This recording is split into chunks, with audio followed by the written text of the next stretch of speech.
नमस्कार मित्रांनो, तुमचं स्वागत आहे माय डिजिटल डायरीज या आपल्या यूट्यूब चॅनलवर. Hey my digital डायरीजचं Marathi channel आहे आणि तुम्ही पाहत आहात क्लाउड स्टोरीज ही मालिका. हो, क्लाउड स्टोरीज आपण पुन्हा सुरू करत आहोत. आजचा विषय आहे प्लॅटफॉर्म इंजिनिअरिंग. चला तर पाहूया प्लॅटफॉर्म इंजिनिअरिंग म्हणजे काय. चला सुरुवात करूया. प्लॅटफॉर्म इंजिनिअरिंग म्हणजे काय या छोट्याशा प्रश्नापासून.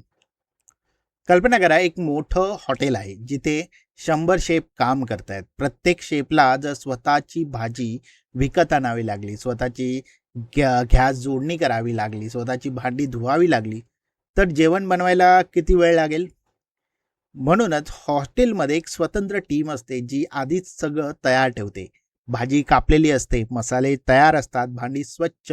शेफला फक्त शिजवायचं काम करायचं असतं. सॉफ्टवेअरमध्ये डेव्हलपरसुद्धा शेफसारखेच असतात.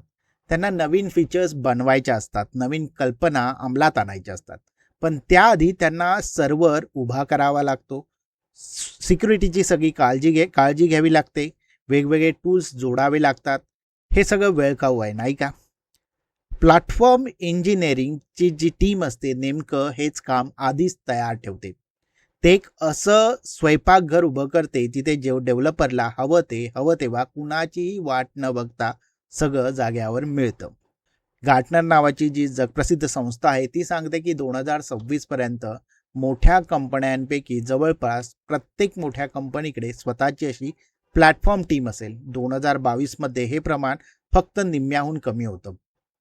थोडक्यात प्लॅटफॉर्म इंजिनिअरिंग म्हणजे डेव्हलपर्सचं काम सोपं आणि जलद करण्यासाठी त्यांच्यासाठी एक तयार सुविधा प्लॅटफॉर्म उभं करणं. मग ही प्लॅटफॉर्म टीम नेमकं बनवतं तरी काय. चला आपल्या हॉटेलच्या गोष्टीतच पुढे जाऊया. पहिली गोष्ट म्हणजे तयार टेम्पलेट. जसं हॉटेलमध्ये ठराविक डिशसाठी आधीच एक रेसिपी कार्ड तयार असतं, तसंच इथे नवीन प्रोजेक्ट सुरू करताना डेव्हलपर्सला सगळं शून्यापासून बनवावं लागत नाही. आधीच एक चांगला साचा टेम्पलेट तयार असतो. दुसरी गोष्ट म्हणजे गरजेप्रमाणे लगेच सुविधा मिळणं. डेव्हलपर्सला हवं ते काम करण्यासाठी लागणारी जागा काही मिनिटात आपोआप तयार केली जाते. इन्व्हायरमेंट प्रोव्हिजन केलं जातं, कुणालाही विनंती करत बसावं लागत नाही. तिसरी गोष्ट म्हणजे एक असं ठिकाण जिथे सगळ्या टीम्सचं काम, माहिती, साधनं एका जागी दिसतात. अगदी हॉटेलच्या रिसेप्शन डेस्कसारखं, जिथं विचारलं की सगळी माहिती मिळते. चौथी गोष्ट म्हणजे नवीन बदल आपोआप आणि व्यवस्थित पद्धतीने लागू होणं, जेणेकरून प्रत्येक वेळी तेच चुकीचं काम पुन्हा करावं लागणार नाही. आणि शेवटची गोष्ट म्हणजे सुरक्षा. जसं हॉटेलमध्ये स्वच्छतेचे आणि सुरक्षितेचे नियम आधीच ठरलेले असतात आणि आपोआप पाळले जातात, तसंच इथेही कंपनीचे नियम आणि सुरक्षा तपासणी आपोआप केली जाते.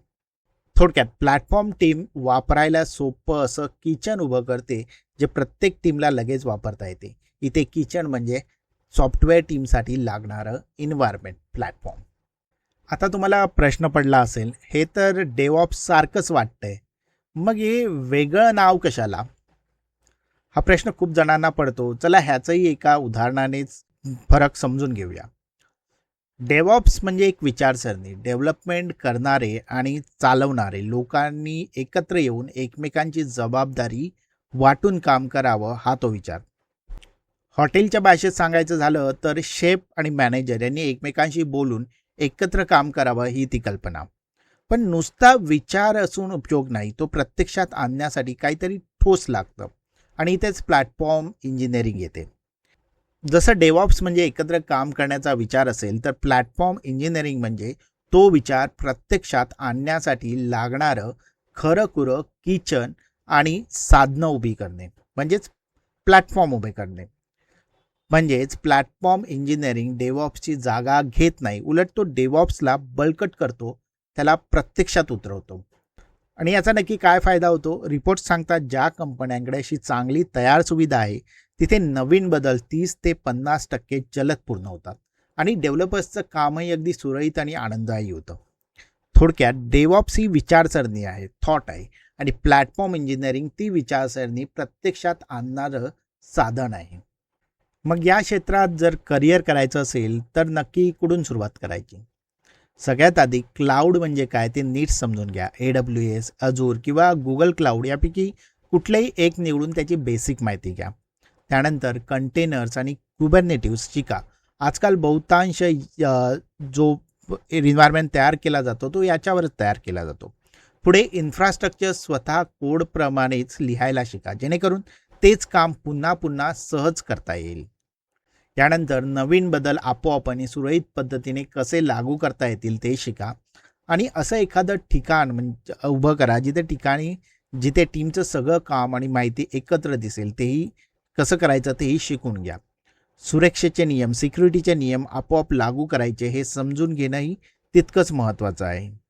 आणि हे सगळं शिकताना एक गोष्ट लक्षात ठेवा, प्लॅटफॉर्म इंजिनिअरिंग म्हणजे फक्त मागचं तांत्रिक काम करणारा माणूस नाही आहे, तर इतर डेव्हलपर्सचं काम सोपं करण्यासाठी झटणारा एका अर्थी त्यांचा सेवा देणारा व्यक्ती आहे. आता सगळ्यात महत्त्वाचा मुद्दा, AI च्या काळात प्लॅटफॉर्म इंजिनिअरिंग इतकं महत्त्वाचं का ठरतं? विचार करा, AI मॉडेल्स आणि AI एजंट्स हे सुद्धा आपल्या हॉटेलमधले खूप मोठ्या आणि खूप मागणी असणारे पदार्थ आहेत असं समजून घ्या. त्यांना बनवण्यासाठी तसंच स्थिर आणि चांगलं किचन लागेल, नाही का? गुगलच्या एका मोठ्या संशोधन टीमने सांगितलं आहे की कंपनीला AIचा खरा फायदा मिळवायचा असेल तर आधी तिचं ते तयार किचन म्हणजेच प्लॅटफॉर्म म्हणजेच इंटरनल प्लॅटफॉर्म मजबूत असणं गरजेचं आहे. ज्या कंपन्यांकडे आधीच सुव्यवस्थित सुविधा आहे त्यांना AI स्वीकारणं सोपं आणि जळत जातं. पण त्यांच्यासाठी सगळं विस्कळीत आहे, त्यांच्यासाठी AI मुळे अजूनच गोंधळ वाढतो. म्हणजे तुमचं किचन किती चांगलं तयार आहे, किचन या अर्थी प्लॅटफॉर्म, एन्व्हायरमेंट किती चांगलं तयार आहे हेच आता ठरवतं की तुमचा AI प्रवास किती यशस्वी होईल. यामुळे 2026 मध्ये प्लॅटफॉर्म इंजिनिअरिंग ही आता फक्त डेव्हलपर्सचं काम सोपं करण्यापुरती मर्यादित राहिलेली टेक्नॉलॉजी नाही आहे, ती आता कंपनीच्या संपूर्ण AI भविष्याचा पाया बनली आहे. तुम्हाला हा व्हिडिओ उपयोगी वाटला का? जर वाटला असेल तर नक्कीच व्हिडिओला लाईक करा, तुमच्या मित्रांसोबत शेअर करा, तुमचा फीडबॅक कमेंटद्वारे नक्की कळवा. आणि हो, माय डिजिटल डायरीजवर जर नवीन असाल आणि चॅनलला अजूनही सबस्क्राईब केलं असेल तर सबस्क्राईब करायला विसरू नका. आपण भेटू पुढच्या भागामध्ये. धन्यवाद.